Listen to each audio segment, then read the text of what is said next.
I always feel so inspired after a good episode of television, especially with The White Lotus, just the way it places these characters under a microscope and they're squirming in their petri dish. And this episode, episode 6, I believe, Denials, so good. There was this theme of confronting and a theme of evading, avoiding, and I really, really liked it. It finally, things are coming to a head. It seems like the way the elements, the way the pieces are coming together really came through, and it's starting to like really get under my skin. Like the fact that what happens, what happens in Thailand stays in Thailand. It ain't really like that. That's a very like hedonistic, pleasure seeking, material, worldly, secular mindset, you know? That's like what we say when we go to Vegas too. It's like the sin will be sin and it will not be acknowledged as such. But there was this like theme in the episode of what you do, it even if the intent isn't there, even if ignorance is there, even if you're convinced it's the right thing to do, even if you're following a script, your choices get etched into the vinyl record of life, you know, and all you can do is deal with that. And that's why I really loved the scene where the rich dad from the family is who is now suicidal and really trying to outrun pain. And we see him holding a gun to his head, like last episode and in this episode, even just in his head, he's like imagining killing himself. He asks what, you know, about what the fuck, you know, they do at this monastery. And the head monk is like, a lot of people come from your country here, and he believes it's from spiritual malaise, and it's a lack of connection to themselves, a lack of connection to nature. All they're trying to do is outrun pain. And he was just speaking directly to these people that are so in their heads, they're so caught up in their lives, they're so caught up in the scripts, they're so caught up in the superficial, caught up in maintaining the status quo. They come here as wealthy, creature comforted people, and they find even here, and that's what's so cool, is this like closed environment. It like puts them in a pressure cooker, and the dynamics and the low level simmering tension the heat keeps getting turned up on these people, and the things they're trying to avoid, they start to become unavoidable, especially when it's like the girls trip effect, you know, like we come to each other, we come to others with masks on and attempting to portray a certain image of ourselves, but it's like the Joe Rogan thing, like you sit with someone for 3 hours, maybe that first hour you can try to like say and be and appear a certain way, but after a while it's going to be so much harder to keep the deflection going. And I love how it got really real for the brother, you know, the older brother Saxon. He got called soulless by Miss Hippie Go Lovey astrology chick, because he was like, why didn't you hook up with me? Why didn't you dive into the pool of sin with me? And she's like, well, because I have a boyfriend and we're soulmates. And he's like, what does that even mean? And she's like, when you connected with someone on a spiritual level, you can't go back to cheap sex. And he's like, huh? And she's like, with you, it'd be empty. And he's like, well, how do you know that? And she's like, because you're soulless. And that's such a contrast in both of them, because he's like the patron saint of seeking seeking orgasmic release, of seeking wealth, seeking material objects. And he got that from his father.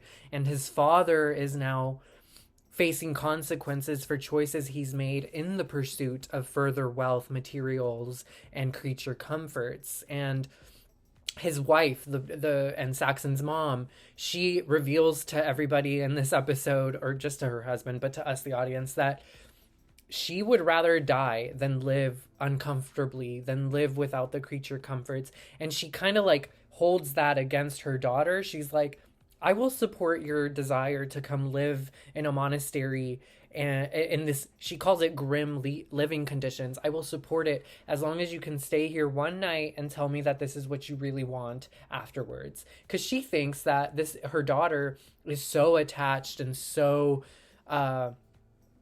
in denial of the life that is bequeathed upon her, this life of wealth, and this word keeps being used by the mom, this decency.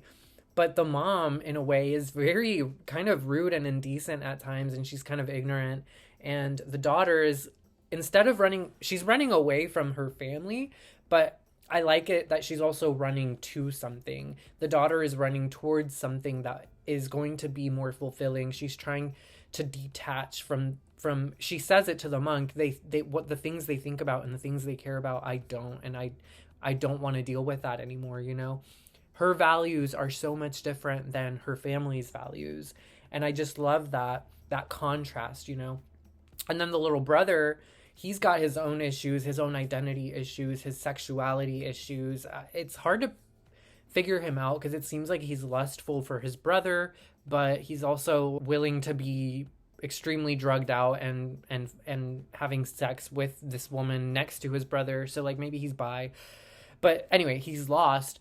And he's also being avoidant, and he's being avoidant in a more sneaky way. You know, he's like, "Oh, I'll stay with you, sister." Like, he doesn't want to go back to the hotel. I almost called it a compound, to the hotel and deal with his parents, deal with his brother, most especially, you know. He's running away from what he did the night before, and it's just really awkward and tense between everybody. Oh, the hooker from France, the model, sorry. She's like always complaining about Gary, and it's a very unfulfilling relationship with this older man, and they're just using each other, really. Like, he's using her as a status symbol and sex, and she's using him for access to wealth and access to material goods and comfort. And they're sort of both in denial about these things. They both know in deep within them that this isn't really fulfilling. This isn't really a love match. This isn't really, they don't seem happy with each other. And she's always complaining about him, but she tells Miss Hippie-Go-Lucky, I love that. She tells Miss Hippie-Go-Lucky, like, I know I complain about him a lot, but like, look around. Like, this is a great situation. She doesn't want to be ousted from the castle, ousted from the wealth, mind you. So she's running away from that and using him. He's running away from whatever he's running away from. He's sketchy and shady, and he's really wealthy, especially in Thailand. But anyway, this Thailand is this like haven for people that are running away from financial ruin and accountability and prison. And so he's running away from something, and he's not as avoidant. He's way more confrontational, and he's now plotting shit, right? So I'm like, you know, what's going on there? It's crazy. He's like chess mastering, moving all these pawns and trying to get them all to come to his home for a dinner party. He's trying to get Saxon, who he believes slept with his girlfriend. Clearly he's trying to do something about that. And then clearly he's trying to do something about Miss Belinda. And poor Belinda, she's such an interesting character because she's just on the surface, just trying to be an employee, trying to do her thing, trying to explore, trying to gain a deeper connection to her job and her passions, and trying to help people, right? But also we see how even before Gary became a big fear issue for her in this season, the way she operates and moves in the world is it seems kind of fake. Like the way she is behind closed doors when she's like not trying to perform as an employee, perform as a service provider, is very different. And maybe that's okay. I'm not sure if the show is trying to say we all wear masks and that's just a part of living. But also, her mask wearing, she literally comes face to face with Gary in this episode, in episode 6, and he's like, we need to talk. You need to come to my home, even with your son. I don't care. Like, bring him. We need to talk. My home's up there, you know? Clearly acknowledging the fact that she recognized him, and he knows that she recognized him. And she knows that he knows. But anyway, Belinda is like in her uniform. Ooh, I like that contrast. When she confronted him at the dinner party, when she was at dinner a few nights before, and she was like, I know you. You were at the White Lotus in Maui or whatever. She wasn't wearing her uniform. So she was kind of like attempting to address the situation as Belinda. But when he confronted her out of nowhere during the day in broad daylight and she was in her uniform, she felt I feel like, obligation to just kind of be like, no thanks. Oh, my son's here. He's jet lagged. I'd rather not, like, and I know that she's scared of him, but there's just this divide in what people are saying and thinking and what they're doing, and that's constant in this show. And it seems like the world around her is just kind of like throwing things at her.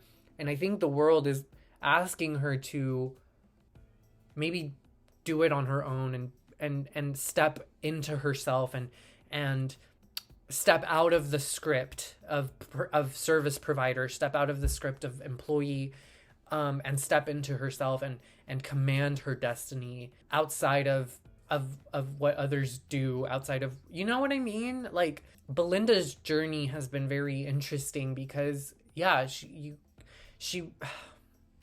the bad things come her way when she does not face herself or face the honest truth of a situation. And kind of like, she tried to go to the hotel manager and he didn't help, and like, I think, and she tried to go to Gary and that backfired on her, and now she feels like she has a target on her back. So I don't know, it just feels like she keeps escaping and trying to like offload the burden onto other people, just like seeking help, but it also feels like she's kind of like drawing into herself and bottling it up and not facing it in a way. And again, she just needs to come to it. I don't know. Oh, I love it. And then Mr. Damaged Goods, Mr. I have no father and I never had a father and I need to confront the man that took him from me. He literally grabbed a gun. He met up with this former or old friend of his who he thought he would get together with and party it up and drink and kind of go back to old times, this like emptiness. But this friend unloaded on him about his sobriety, about what led to his sobriety. And basically it was just like, I spiraled down the rabbit hole of pleasure and hedonism and material wealth, and I had it all, but I had nothing inside me. And what was I really chasing in the sex? What was I really chasing in the wealth and the comfort? And what was I chasing by coming here? What was I running away from? I was running away from the world before me, and I was running away from myself. And this got memed a lot on Twitter and jokes galore, right? But I thought that was like the realest shit ever, to first of all dump that over drinks at a restaurant, to dump your soul out about how you did all of this stuff, all of this very base stuff, and you thought it would be the answer, but it wasn't the answer, and you've come back around and looped, and now you're a reformed individual in a way. He's still fucking with Mr. Damaged Goods, but he kind of like gave me a sort of like awakened individual sort of vibes, the way the monk did at the monastery, the head monk. And it's just like, these people are so, I feel like that's like the end result of the process is these people are so tumultuous and so emotional. The daughter, the daughter of the wealthy family, when she sits in front of the monk, you can just see how tense and how shaky and how immediately emotional and to crying she is, And I loved that because, the monk is just sitting there like receiving her presence, and the monk is almost a little bit off-putting because he's just so calm, so tranquil, and he just kind of observes and is present, and he's not, you don't feel any sort of like that, some urgency in him. You don't feel an agenda, you don't feel pressure, you don't feel deep waves of anything going on. His surface, his mental state is just so level, and a part of me fears that. A part of me fears the ceasing of the highs and lows, the ceasing of the roller coaster. Like, it made me reflect on the fact that, this person lives their spirituality. They live in an environment where they are constantly. Is he running away in a way from the real world? Can you run away? Can you really run away from suffering? Can you really run? Is that the answer? Is the answer, as a person living in a modern world, is the answer to go back to the creature comforts? Is the answer to detach yourself from the creature comforts? What is the answer? How do you swim in the great ocean of life as this droplet trying to navigate the roaring waves and the calm waters? Like, there's something there, and I just love that this show, I mean, it doesn't claim to answer anything, but it sure asks questions, and it places very flawed people before you, and it just asks you to observe and reflect. And this show just, sometimes it makes me really want to get in my cleanliness, get your shit together, follow your passions, kind of simplify. It makes me want to simplify. It makes me want to be real, be authentic, be honest, be not as tumultuous. It makes me want to find who I am when it's just me, and try to reconcile that person, that mask, or that unmasking with the way that we are all having to navigate and portray ourselves in the world, if that makes any sense. Yeah. And I will admit, the first half of this season has been quite slow, but it is coming together so well. The pieces are slowly matching up. Gaitok, the security guard, at first you're like, oh, this is clearly just a very flawless character. He's just chasing the pretty girl. He's got a good job. You don't think there's much there in his aspect of the story, but you start to see him as a weak man in a way. He's weak for the girl he loves, and he sort of, I don't want to say he thinks with his other head, but he's not in his right mind, at least when he's at work. If he's thinking about her and following her around and not thinking about the fact that he has a job. So, and then his gun gets stolen by the rich dad, and he tries to confront the dad, and the dad is like, I don't know what the fuck you're talking about. Get the fuck away from me. And Gaitok is just like, okay, cool, bye. Like, he was just he didn't bring the energy. He didn't channel that fierceness. The head security guard takes Gaitok to the gun range, and he's like, hey, you're a good shot. You've got it. You've got that. And you're a great guy. You've got that. We all like you. But when it comes to it, do you have a killer instinct? Can you kill? Can you be fierce? In this job, we are required to be fierce as well. And so, I don't know, there's just something there. The show opens with, like, I think shots of a monkey on a tree, and it like parallels that shot with the son, Belinda's son, in that therapy session that he's going through, or that like meditation session that he's going through at the very beginning in the first episode. And so that immediately draws the parallel of, like, these are just monkeys. They're monkeys in a jungle, and it's a different kind of jungle than the monkeys, the primates in the actual jungle, but these are all monkeys navigating their energy, their tribe, and trying to make the best of it for themselves. And it's going to have to reach an apex, a climax, and it's going to have to be a lot of realizing, a lot of confronting, basically. Yeah, I'm curious as to what's going to happen with the brothers. I'm curious as to what's going to happen with the parents of the brothers, like, because they're on the verge of losing everything, if not already, you know, and they're right now just living in like the residual wellness, the residual comfort, but it's coming. It's the tsunami is coming, and I'm looking forward to what happens between the three girlfriends. You know, that's starting to boil over. And oh my gosh, the character development with Kate, the Trump supporter, the church-going Trump supporter, we drew conclusions and judgments about her on that. And yeah, she was also kind of like prone to like gossiping, but in a way, like the way she came off this episode and the previous episode, she came off as like as the most level-headed and controlled and like safe person to be with. She doesn't have the running away from age and running towards beauty and feminine sex appeal that Jacqueline has, and she doesn't have the jaded bitterness that Lori has. She's kind of like in her own, she found her peace, she found her joy, and yes, she's flawed, she can gossip, and but it does seem like she cares about her friends and she cares about keeping the peace. And things are starting to boil over, and I think a lot of people are going to be saying things that they might not mean, or saying things that they do mean, and I'm curious about how the fallout from all of that. Miss Hippie Go Lucky, Miss Astrology, she is dead set on the fact that Rick is her soulmate and she loves him, and they're, you know, this couple, but like he's only really focused on his own personal journey. He's messed up inside, and he's saying he just wants to talk to this guy to make it known to him how much he messed him up. But I think we all know it's not going to go well, and it's probably going to end up with someone in prison or dead.